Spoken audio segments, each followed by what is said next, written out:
Howdy, folks. I'm Tom Frederick, play-by-play voice of the University of Sioux Falls. With me, the ringmaster of our little circus here, Matt Witwicky, the guy who covers the NSIC beat for D2Football.com. This is episode 4 of season 3, but who the heck's counting, right? Whit?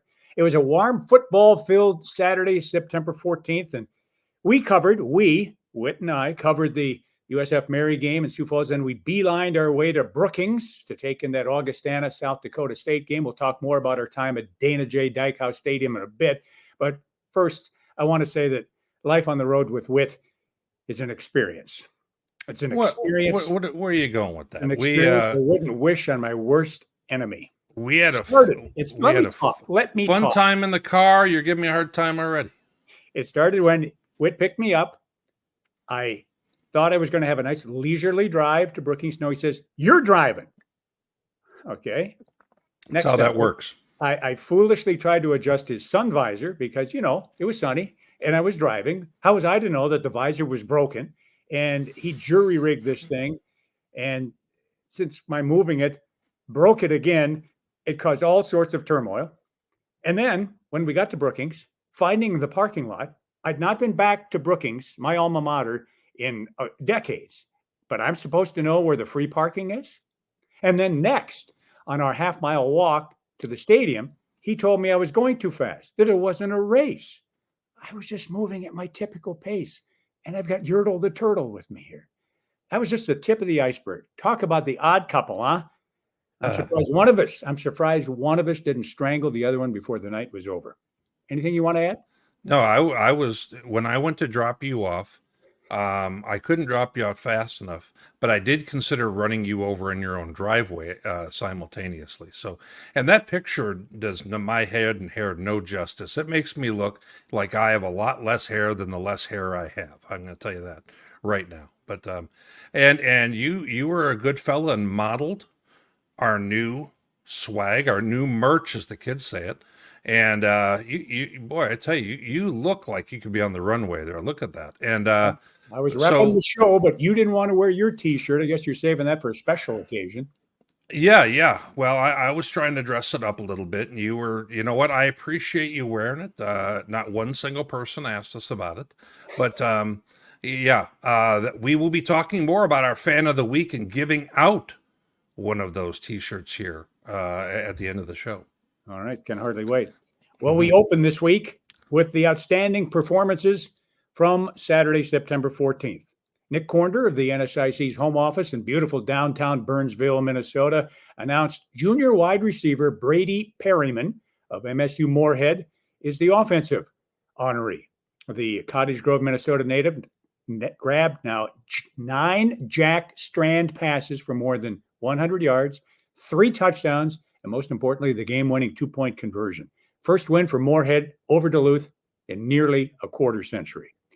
Perryman's teammate, linebacker Josiah Boehm, he's a senior out of Appleton, Wisconsin. He's the defensive player of the week. He had 7 stops, 3 tackles for loss in that 30-29 win. And the special teamer getting the pub this week is Minot State kicker Diego Nunez-Smith. He's a junior from Vacaville, California. Nunez-Smith was 3 for 3 on field goals, including a 25-yard game winner with under 2 minutes to go, as the Beavers improved to 3-0 with a 17-14 home victory over Northern State University. The NSIC Players of the Week for September 14th. What do you say we get things flowing with a look back at the action of last Saturday? First off is a tale of 2 teams headed in opposite directions. Minot State 3-0, Northern 0-3 after the Beavers protected the home field up north. Yeah, let's go ahead and kind of take a look at some of the action here, and then we'll kind of revisit our recap. But we got Minot State coming out in their greens. I love those greens that they wear there. And Northern State getting after it a little bit early. We've got them hitting a fade for a score, and they're up 7-3. Low, kind of a low going first half, 7-3 at the break. Northern. Then Daniel Britt gets loose, the Northern Arizona transfer. Nice play here. He just goes ahead and makes a play, scores. They're now all of a sudden up 14-6, and they're in a real good spot in this football game. Then all of a sudden, Evan Lovett, I've talked about him before on the show. he bursts through, and when he gets through that front group, he's probably going to be gone. So you go ahead and you see him score right there. Now they're within 2 as the quarter is ending. So what is Minot State going to do? Running the option the way they are and everything else? Of course, they're going to pass. They get a 2-point conversion right on there, and the Minot fans are going crazy here. This gal here is kickstarting something, and we're in a tie ball game, Tom. Fourth quarter, Northern State, they go ahead and kind of do their own little option, and looks like a forward pass, but it gets tipped and caught. Minot State's got the football.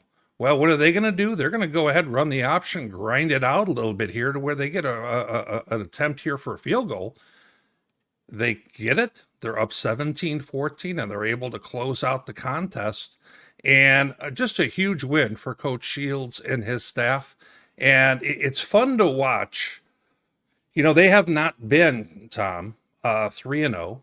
During this migration to D2. And I say that because that's, you and I remember that way back in 2011 and 12. And, that didn't seem like that long ago to us, but it sure is. And look at Coach Shields and his group. It's fun to watch a team getting this kind of success right now, because let's be honest, they've gone through a lot of hard times, in the years we've been watching. Yeah, we've been covering Minot State and USF's transition from the NAIA to the NCAA Division II since 2011. We played 2 games against the Beavers back in 2011, home and away. And next year we morphed into the league. And as you mentioned, they're 3-0. And joining us from the Great White North is the second-year head coach of the Beavers, Coach Ian Shields. Welcome, Coach, to NSIC Weekly podcast. No, thank you, Tom. Thank you, Matt. Appreciate you guys having me on. We're fired up. You're 3-0, as we mentioned, wins over Valley City, over Southwest and Northern. Has there been a common theme among those victories to open this season? Well, I think so. I mean, I think culturally we're in a lot better spot. I think there's a lot of buy-in. I think the common theme is our guys are playing with tremendous effort. I think we're playing hard. We're certainly not the most talented team in the NSIC, but we do have talent. But the guys are playing hard. And I think we're doing a lot of the little things that correlates to winning football. We're not beating ourselves. We talk about eliminating sin, self-inflicted negatives. We're one of the least penalized teams in the country. I think we're leading the nation in turnover margin right now, +9 after 3 games. So all that stuff correlates. And we're not a very sexy or flashy team. We're old school ground and pound group, but we're playing really good defense. And we've been opportunistic to this point. Obviously, there's a daunting schedule in front of us as we can all look ahead. But where we're at right now, we put ourselves in a position we're not used to being here in Minot State, and that's encouraging. Coach, your quarterback, Carson Chrisman, you and I talked about him before the season. You and I chatted for a bit, and you were explaining a player to me. You said, Matt, he's a dog, and he's going to get after it, and we really think that he's going to be effective at this. And you know what? Your first game, you go ahead and you roll him on out. And I was thinking, you know what? I think Coach knows what he's doing. Tell me a little bit about kind of that change for him and how that's going. Yeah, I mean, it started, the genesis of it was last spring, and I just really wasn't comfortable with where we were at the quarterback position. So obviously you're looking externally for the transfer portal or some incoming freshman, but then sometimes your best answers are looking internally. And in this case, Carson is a tremendous leader. He's one of our best athletes on our team. I mean, he runs, probably mid 4 or 5. He power cleans 300 pounds. He's a sharp kid, and he was a starter at safety for us, but he'd had a quarterback background in high school, and he was interested in giving a shot, and to Carson's credit, like as soon as we made that switch, he invested in himself. He went to work, and he's really been the catalyst in a lot of ways for us, not only just offensively, but as a team. I mean, he's a team first guy. He's a leader. And he's really been, all the stats aside, and stats are stats. So the most important thing, he's probably the first Minot State quarterback to be 3-0 as a starter since 2002, I believe. So this game's about winning, and he might not be the flashiest. He won't have the all-conference stats, but I wouldn't take, for how we do things, I wouldn't take another kid in this conference. Coach, when you and I chatted after your move on up from Vegas, we chatted about 18 months ago when we did an interview with you back then, and you talked about Waddle. And I'll be honest, it stayed with me, Coach. And by the way, I like the way you got the uniforms laid out there, Coach. I'm gonna make a case for you guys wearing green all the time. Now, your players don't have to go with it, but just say it's the guy on the podcast said you have to. But tell us a little bit more about Waddle. And I know this is not a brand new thing for you. Kind of the folks who don't know about this, tell us a little bit more about that. Yeah, I mean, really, we tell our guys it's a lifestyle choice. It's about developing winning habits, right? So, we've been saying it for a long time. And, Chip Kelly used to say win the day and all that. But for us, we say Waddle, win all day long. And, basically it's just, when our guys get up in the morning, we challenge them to be competitors, to keep score, whether that's in their history class, whether that's in the strength and conditioning phase, whether that's doing community service, whether it's at practice later in the day. And then certainly the obvious time is, when the scoreboard lights are on Saturday afternoons. But, we just talk about winning's a habit and it leads to winning, and losing habits are losing habits and it leads to losing. And so that's the process, so try and keep our guys to live above the line and make winning decisions, and then ultimately the scoreboard takes care of itself, and that's the reality of it. So, like I said, when they get up, head off the field, then when they put their head back down on the pillow at night,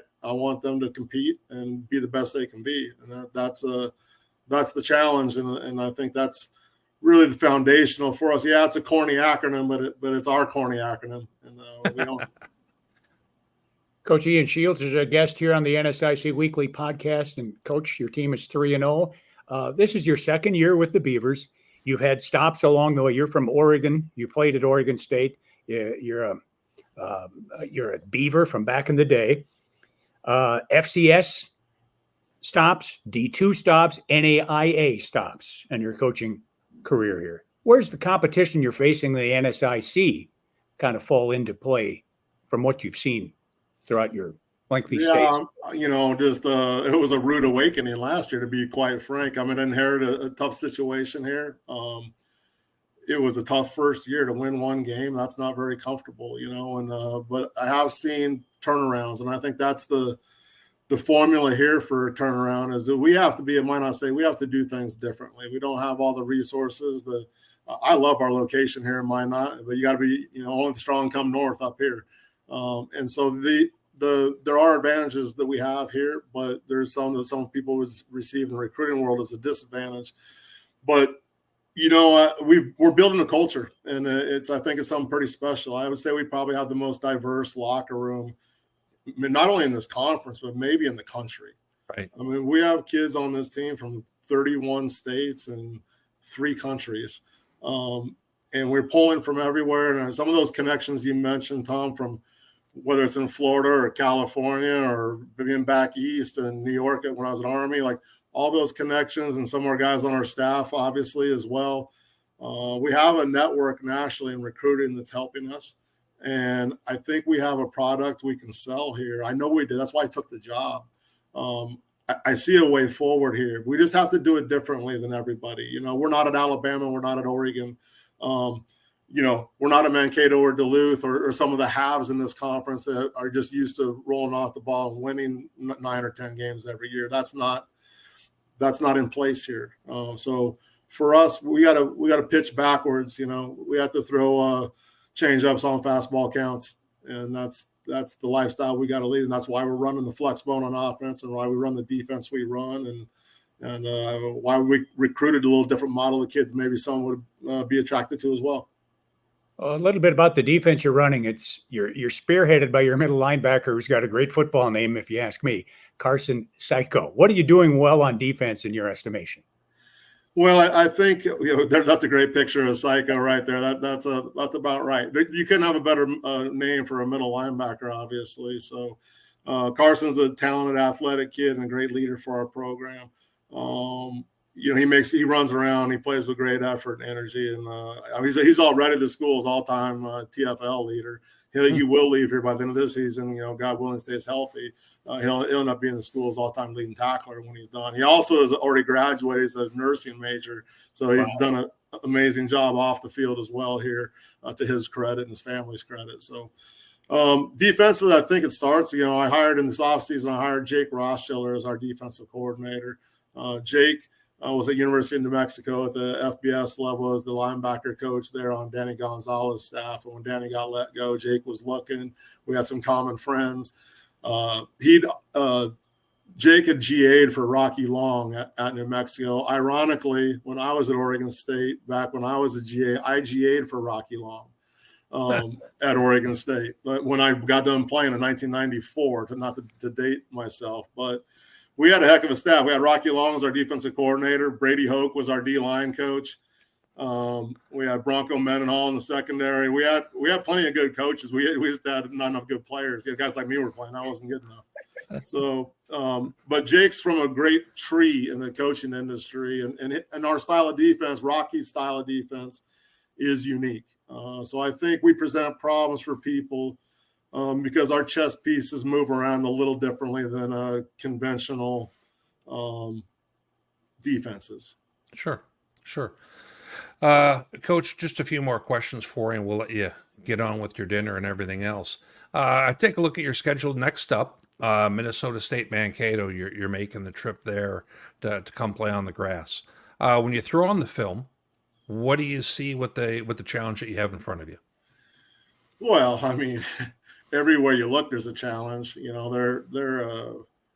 That's a tough outfit. There's not many holes in that lineup. I told him so. It's like facing the 27 Yankees. There's Ruth, there's Garrick, they're loaded. And they're good up front. I think it all starts up front. Honestly, on both sides of the ball for them. I think their offensive line's probably bigger than the Chiefs. They're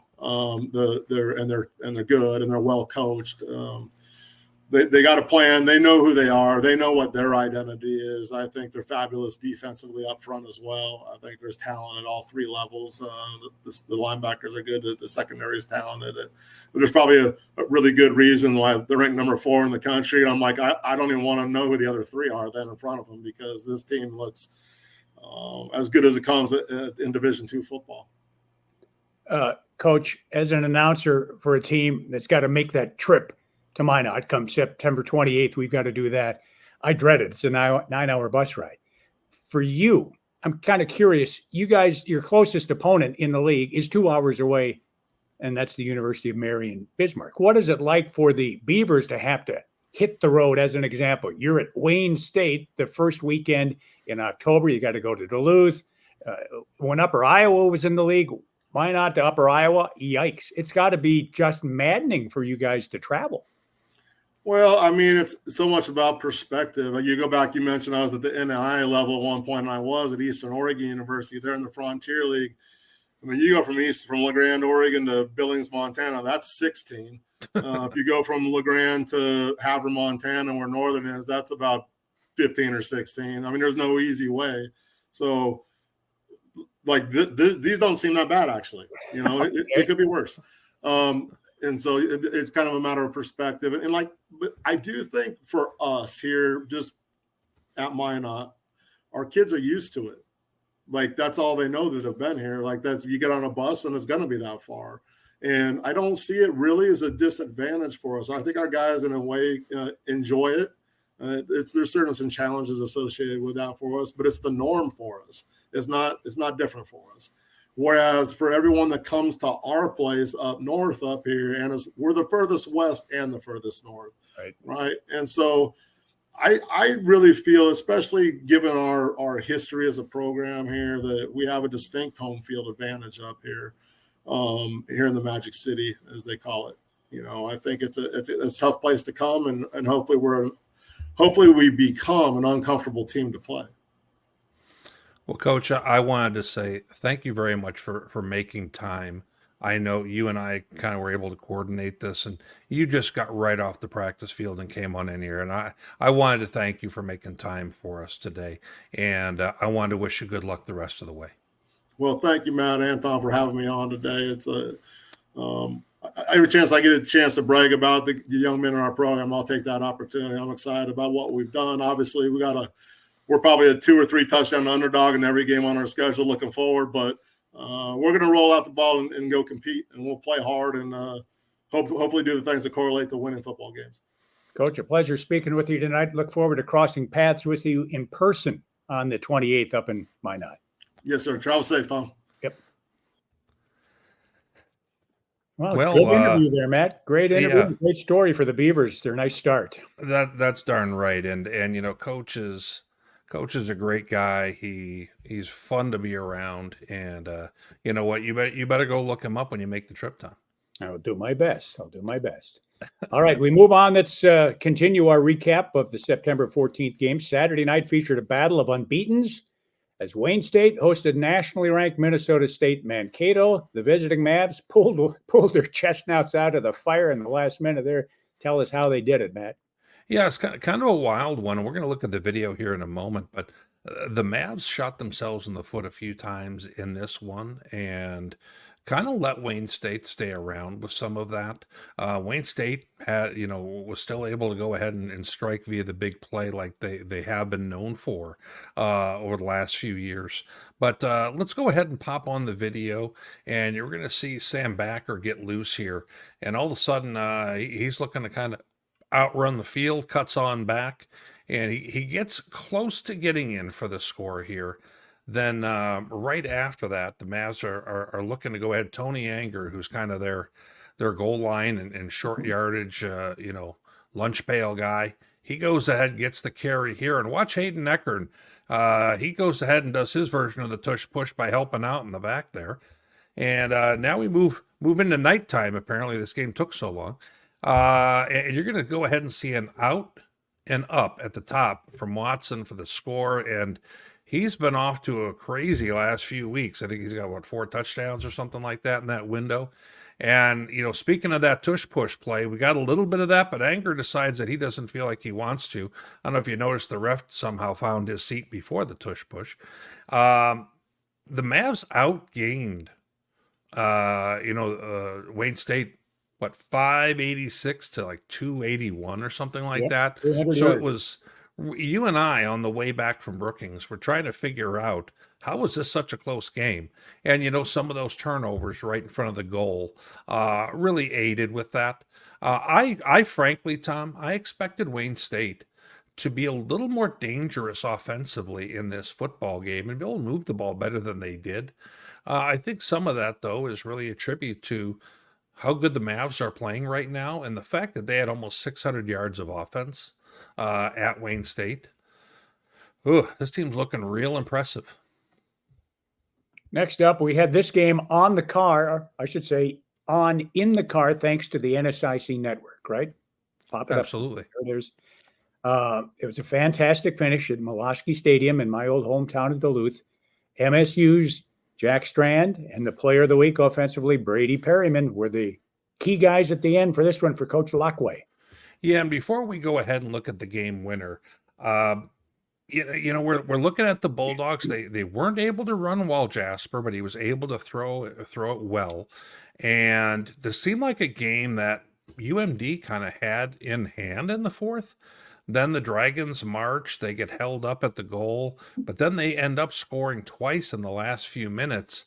And Tom, when it came down to them being down 1 point, I told you in the car, I said, they are going to go for this. I said, Coach Lockway is going to take his chances with his squad being able to win it. So with no time left, here was the play for 2 to win it. And I love the call.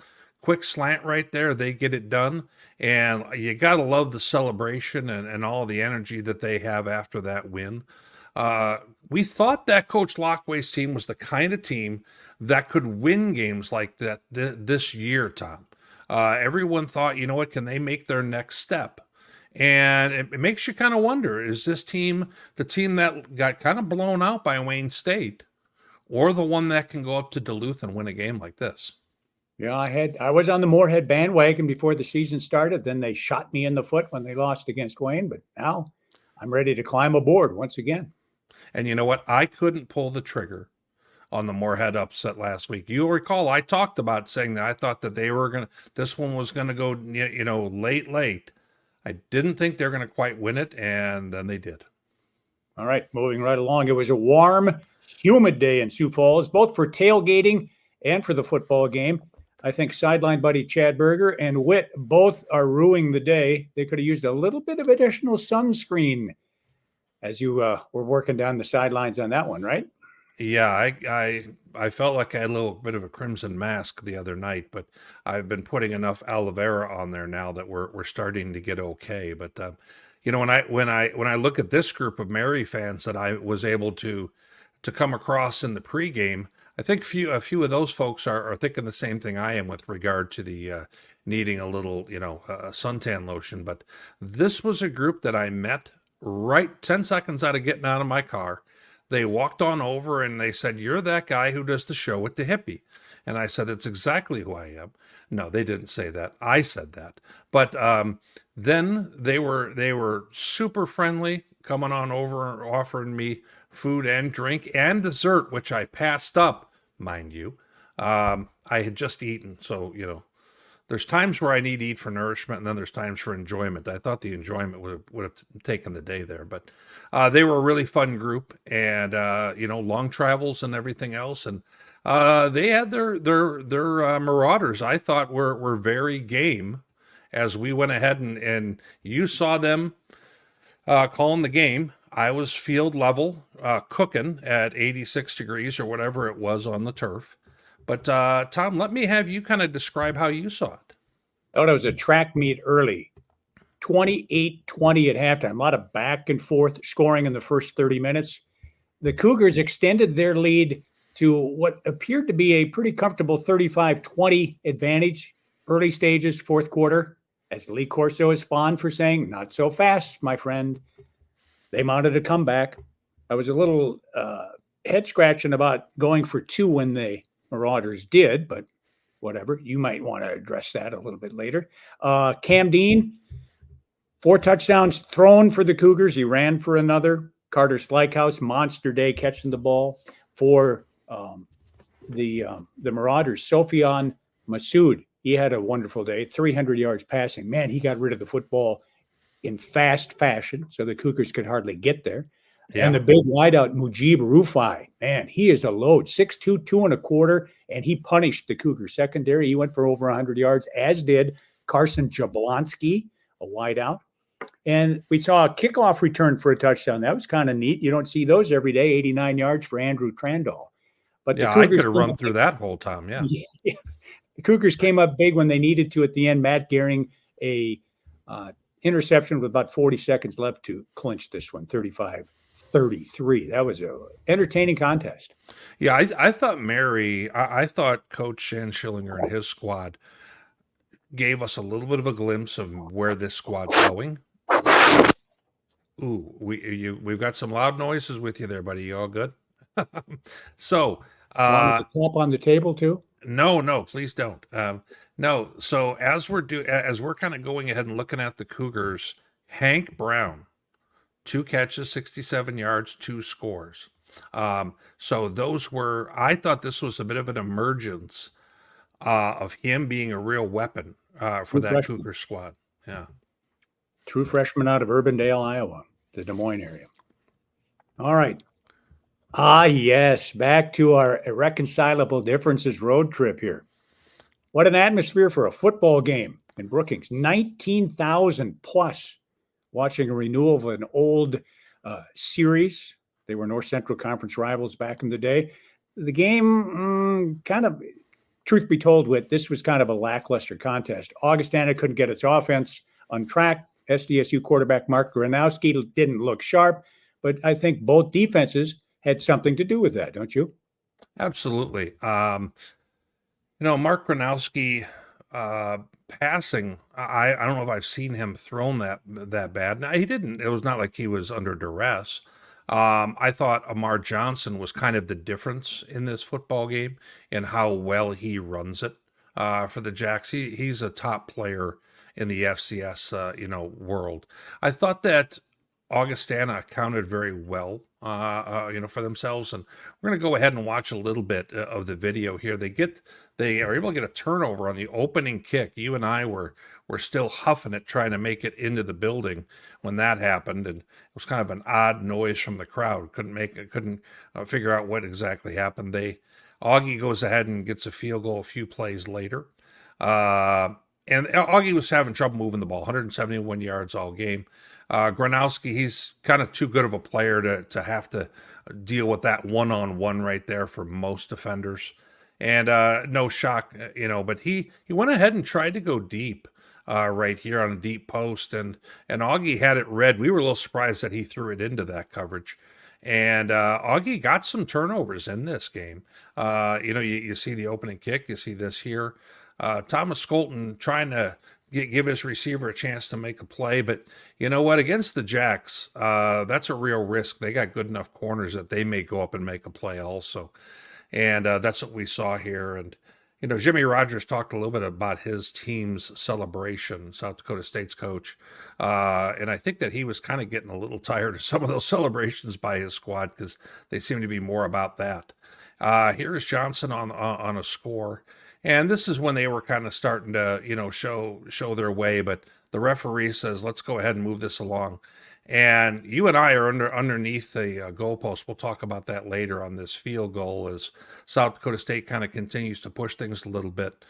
Peyton Buckley with a pick going down the sideline here. Gronowski ends up making the tackle. But, the Vikings had their moments in this football game. But at the same time, the offense was just not going to be able to move the ball effectively enough.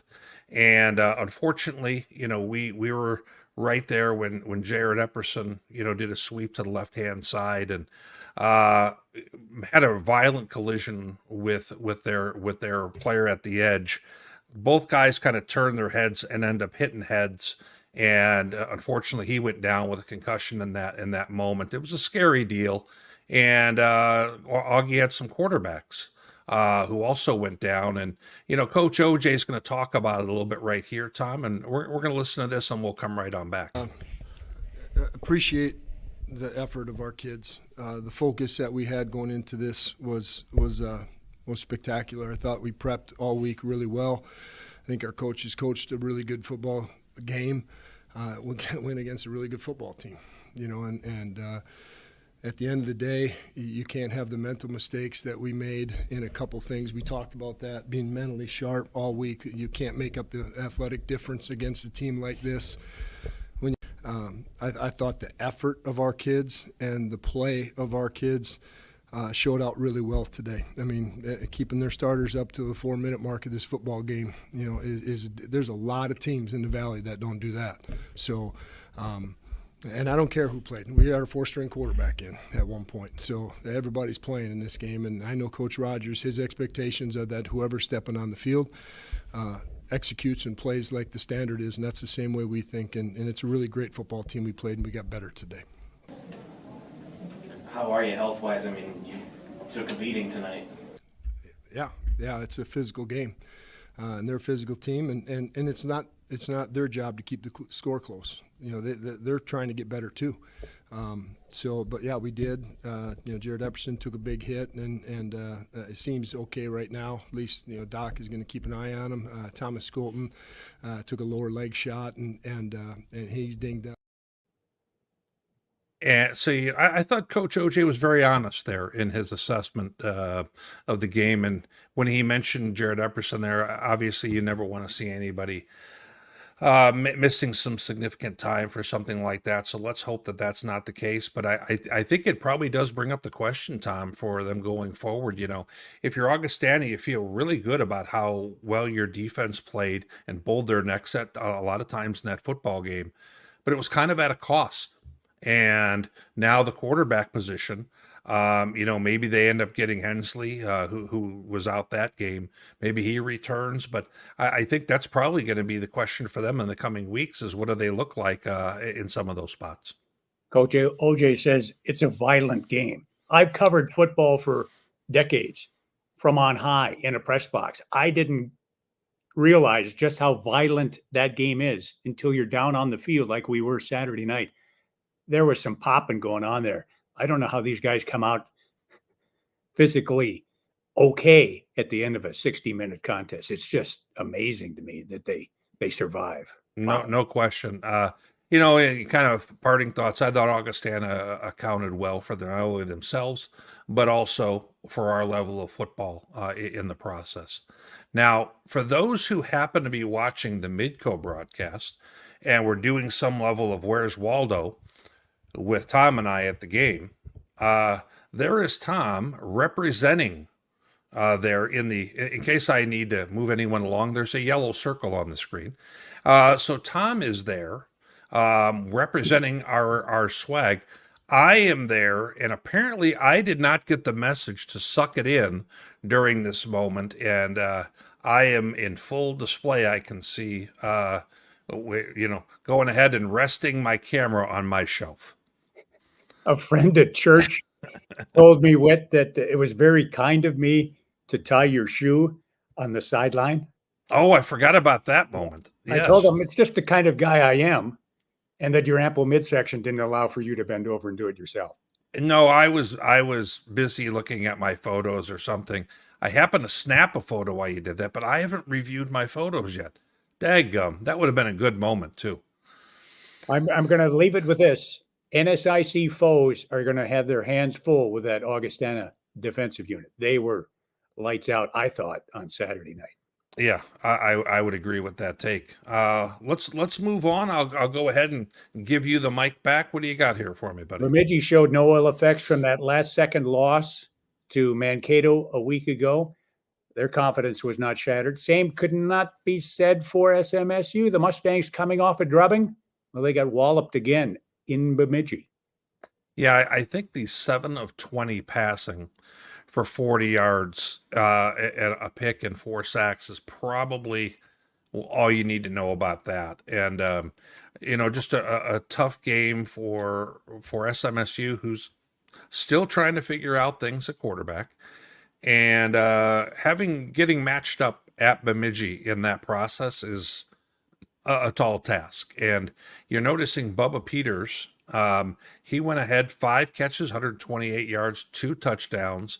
If I'm not mistaken, I think he might lead everyone in Division II with like 7 He's got receiving 7 touchdowns. grabs. Yep. Yeah. So now that would have been a good thing for our some of those quizzes I give you later in the show. But also, I didn't know his nickname was Bubba. I thought he was Bryce Peters. Yep. See, I'm giving you value added on this show. That's how I do this. Appreciate it, man. Appreciate it a lot.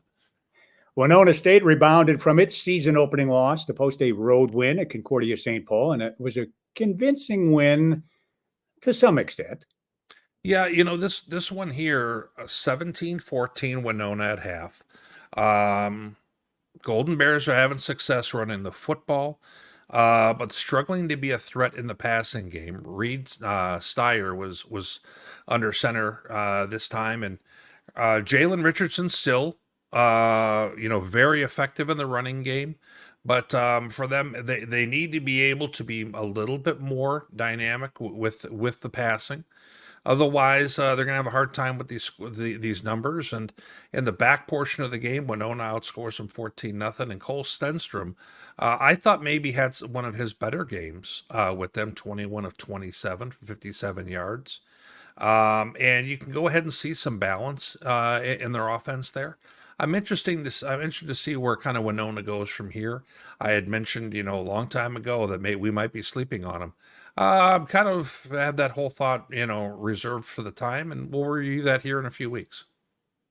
Wet, for the second straight year, we are delighted to have Boss's Pizza and Chicken as the exclusive sponsor of the NSIC Weekly podcast.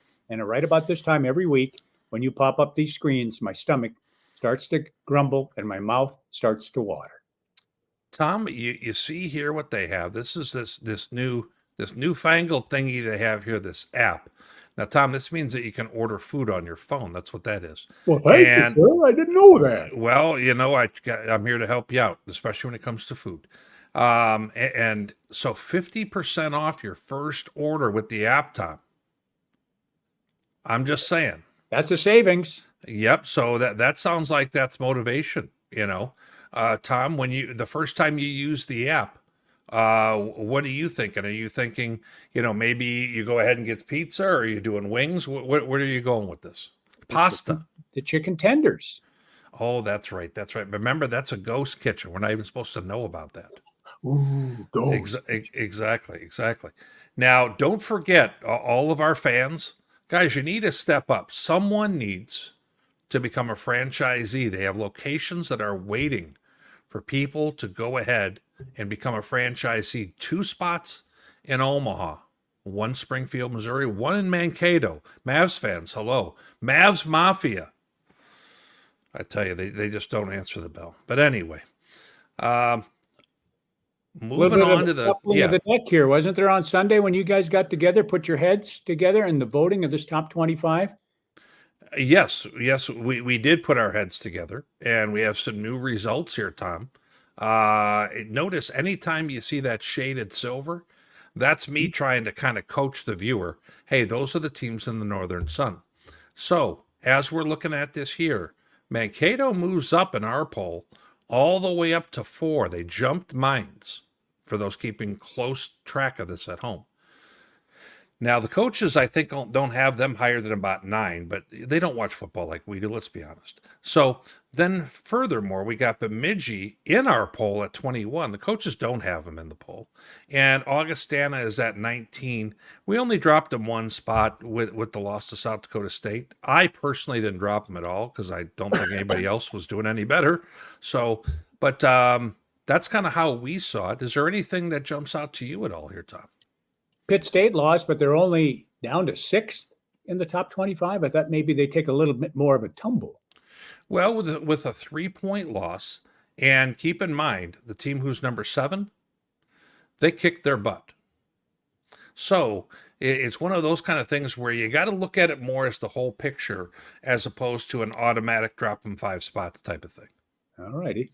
At least that's the way I view it. So we did lose a team, we being the NSIC. Last week, 4 ranked teams, just 3 this go round. You have Duluth with their loss. They would kind of be in that next 5, Tom. I think Wayne State is probably hanging around in that same grouping. They're probably going to have to beat kind of one of these teams that's ranked right here to get themselves into that top 25 conversation again. That'd be my guess. All righty. Moving right along. I said moving right along. Oh, you're gonna let that stay there for a while. Okay. Let's let that stay there for a while. Yeah, yes. Of course. You're leading the Pick'em standings. Even though you weren't infallible last week. If you take a look, you did stub your toe twice. So you're taking a shot at me, even though I won more games than you last week. I just wanted to make sure I had that right. Okay. You've got a 3-game lead on the computer, a 4-game lead on me, but my friend, this is a marathon, not a sprint. Well, at least you weren't 3 and 4 like you were last week, or the week before. So let's handicap the week ahead now, shall we? Sounds like a plan. Let's start with unbeaten Minot at number 4 and unbeaten Minnesota State Mankato. Mavs are 30-point favorite according to Massey. I firmly believe, but after talking with Coach Shields here, I don't think the Mavs are going to cover 30s, right? That sounds pretty ambitious. Keep in mind, Massey uses a combination where they look at the last 3 seasons. So if we were to kind of slim that off a little bit, you're probably not looking at that high of a number.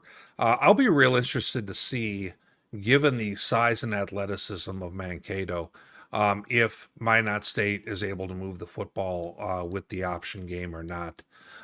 Because they do run the risk of being kind of out-athleted, as I think Coach was maybe kind of tiptoeing up to without going there.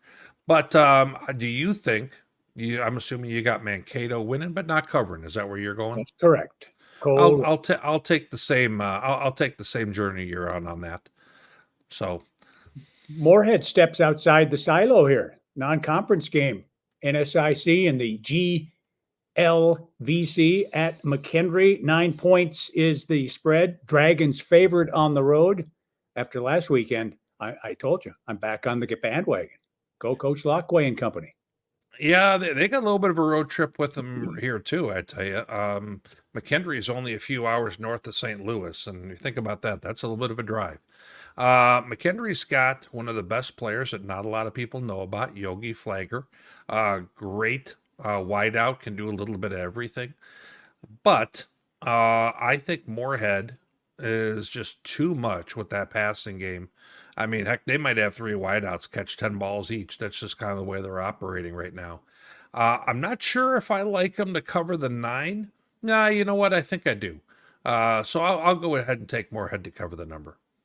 Yogi Flagger. Yeah. And his quarterback is Boo Boo Bear, right? Oh, boy. Hopefully they don't see this, but carry on. Concordia St. Paul is at Southwest Minnesota State, a game that somebody's got to win. They're both winless. Hometown Mustangs favored by 3. I've got a feeling that Concordia St. Paul gets win number 1 here, Whit. I think they do as well. I think that they're going to have the best football player on the field at running back with Mr. Richardson. So I think this is a low-scoring contest. I trust more what I see with Concordia than, unfortunately, the challenges that Southwest is having on offense right now. If Southwest can run the football like they showed some signs of against Minot, this game could turn. But I'm going to take Concordia in a kind of first team to 20 wins that one. Well, Wayne State is at Winona State, visiting Wildcats favored by 7. I'm the type of guy who picks wins and losses. I don't really go by the spread, but I just give you the spread there thanks to Massey. I'm going with Wayne State to win it. I don't know if they win by 7, but they win definitely. Part of me got a little cold on Wayne State after they didn't come through for me last week when I kind of stuck my neck out a little bit. Winona at home, normally a different beast here. I'm still going to take what I think is the best team at producing big explosive plays in the conference, and I'm going to take Wayne State to pull this one off. I don't think they cover necessarily, but I think they win. Smarting from the no. What is it here? Oh, Northern State. Yes. Visiting 19th ranked Augustana. Okay. It's the Vikings home opener. They were at UMary and then at State. So this is the first time the hometown folks are going to see the Vikings. They're a 24-point favorite. 24-point favorite. Wow. They're going to win, but I don't know if they cover 24 points. Wow. Well, I think Northern State is smarting as well after being 0-3. But at the same time, I don't think Augustana, I think that this is going to be one of those games. They're going to do their best. Let's just get through this, given some of the injuries they have and everything else. 24 does sound like a bit of a high number. I like Augustana winning. I think their defense is really going to be a tough ask for the Northern State offense that's been struggling. I'll take Augie to win, but I don't know if they cover. All right, we're going to jump one down here. Duluth, licking its wounds a little bit after losing at home to Moorhead, travels to Bismarck to play UMary. The Marauders put up a much better fight than I expected last weekend. No way they're going to take down UMD, though. Favored by 3 scores, according to Massey. So I think the way that UMary gets rid of the ball very quickly with their quarterback is not going to be something Duluth's going to love, because Duluth likes to get sacks, likes to get pressures. Something tells me that that's going to be a challenge, and I think Duluth wins this football game. I have every bit of faith that there's still going to be a whole lot to stop on their side of the football. I just don't think they cover that 21, and I wouldn't be shocked if 3 quarters into this football game, we got a 1-score game and an interesting 4th quarter on our hands. All right, we'll see. And lastly, Witt's feature attraction, Bemidji at Sioux Falls. Massey has the 21st ranked Beavers, a 6-point favorite. Now let's bring Brent, Irv, Phyllis, and Jimmy the Greek in here for the infamous tale of the tape. And what you pick first once you go over the intangibles here. And for those who didn't catch it, that was a CBS football reference from roughly 40 years ago. So if you didn't catch it the first time, go catch it on the YouTube machine, type in those names, you'll come up with something.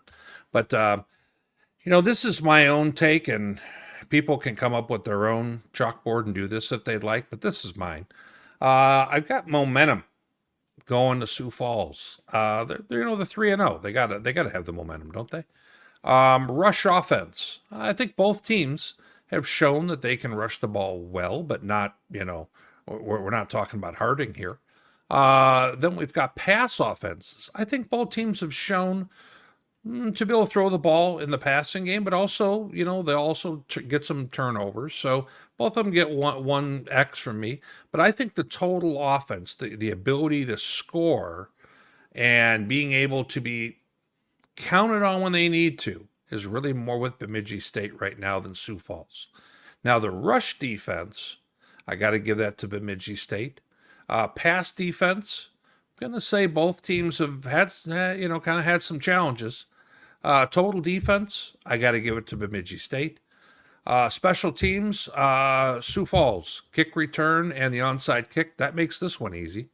Home field advantage, that's going to go to Sioux Falls. So Bemidji has a few more in that left-hand column. As a result of that, well, I think the Sioux Falls bounce back is real here, and I think that they got things going how they want right now. If they win this game, the coup is definitely back. If they play Bemidji real well, I think that would be a little bit more what I would expect, because Bemidji is still, I think, one of the top teams in this league and battling with Mankato for that top spot. How do you view it, my friend? First of all, I have an editorial comment here, just because I'm kind of confused when I look at this tail of the tape. Okay. The more X's they have, the better. I know okay. That's so. As an example, for Sioux Falls momentum, give them the 2 X's, but don't put an X for Bemidji. There's levels. There's levels to this, because you could even get as high as 3. 3 X's, okay, 4 X's. I didn't know that. We had Central Missouri last night on the MIAA. Their passing game is 3 X's. There's levels to this. Okay, you're an XXL, right? We're not going to go there. Let's get back to football. But now that I understand it, okay. Yes. I was just going to say, rushing offense, XX. Why don't you just say it's a wash or even or something like that, as opposed to putting X's in those columns? I am going to expect our viewers to understand that, but carry on. But I didn't understand it. And that's a different story than our viewers. So, yes, okay. Well, who do you think I'm going for? Well, who are you taking? Well, who do you think I'm taking? Bemidji? Purple. Okay. Fair enough. Let's go one step deeper. Give me a score. I don't do scores. Any of our game of the weeks, I think we need to go a level deeper. What do you got there? Probably, God, I have no idea. I just want it to be a competitive game won by Sioux Falls in the end. I got 34-27, Mean Green, and you got Cougars. 35. They've had 33. No, they had 34, 35. Let's go with 36 points, and Bemidji will have 29. There we have it. Perfect. All right. Finally, you got it out of me. I thought you were going to skip that. Way to go. No. I've actually been keeping this in my back pocket, just messing with you to see if you'd be ready. This way, I was trying to counteract any chance that you would have to prepare for this. Only because Whit likes to humiliate his co-host. Live from the Alex Trebek stage in beautiful downtown, southern Sioux Falls on Tomar Road. Here's NSIC Jeopardy. Yep, let me pull up the questions and we'll get on with it here. I'd like to see the questions as opposed to just that's me. Our first question involves more work for him. What defense is leading the conference in points per game allowed? What defense allowing the least points per contest in NSIC football 2024? As he types it in his computer right now. My hands are green. I'm not looking at anything.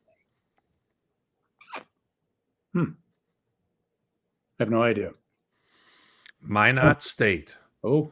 Coach Shields is already disappointing you, and the show's not even over with. He's not disappointing me. That was a great interview. They gave up 9 to SMSU and 14 to Northern. That's it. Averaging, 11.5 points a game defensively. Okay, this is a tough one. If you get something in the top 5, I'll call it good. Okay. Who's leading the Northern Sun in tackles at this point in time? Carson Psycho. No, this is not a Minot themed question. Jake Adams from Northern State. Oh, I knew that. I knew that. has I saw that. 36 stops. He was a part of 20 last game. That might have helped him with He's that. got a double-digit lead on the next closest guy. Yes, he does. Last question for you, hands on buzzers. Who is averaging the most passing yards per game in the conference right now? In the conference. Mhm. Hayden Eckern or Jack Strand, one or the other. And you know what's funny is, as I'm taking a look at it right now, I think that there's an error on the page because Strand is not listed, and he's got to be. I think so. So you know what? That one we're going to have to look up next week. So I'm going to give you, hold on, we'll give you a bogey because I think you actually had that right. You know, we're going to count it right nonetheless. How's that sound? Thank you. Appreciate it. The old man needs a bone thrown his way every once in a while. So what receiver is averaging the most yards per game right now in the conference?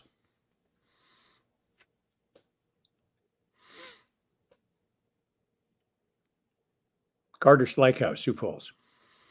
He's in the top 4. I would take that answer. This player has the same colors to their uniform.